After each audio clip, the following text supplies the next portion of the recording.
Paano po pag yung asawa mo na hindi mo na ginagastusan, yung pati yung pangangailangan niya hindi mo na rin naibigay, ano po yung pattern? Pag hindi mo na naibibigay pangangailangan ng asawa mo, At hanggang kailan po yun?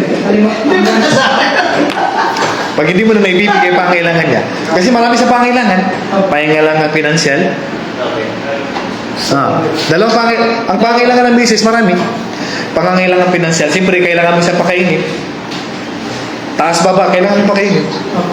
Oo. Pag pakainin mo lang sa taas, walang mali siya sa sa pinatin. May mga babae, pasensya na po sa mga babae kasi ganito talaga. Pero at least hindi natin binabasag ba. May pangangailangan siya sa taas, may pangangailangan din siya sa tama ba ako mali?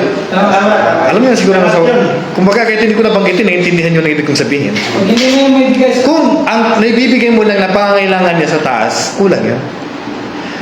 Kung naibibigay mo lang pangangailangan sa baba, kulang pa rin. Kailangan ibigay mo lahat.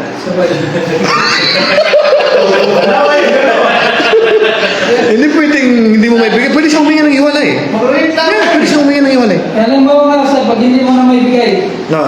mga ilang buwan bago, mga 2 o 3 buwan na gano'n, ano yung hukum doon? Pwede na magreklamo. Si Omar bin Khattab, tinanong niya ang anak niya na si Hafsa. Sabi niya, Hafsa, gaano ba katagal ang lalaki bago makatiis? Ang babae, makapagtiis. Sabi niya, 4 months, 4 na buwan, nakakatiis ang.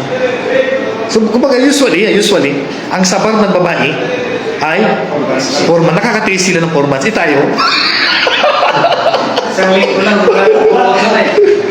tayo, nakakatiis tayo ng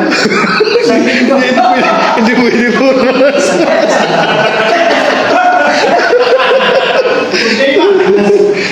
Okay. Ha? Balik po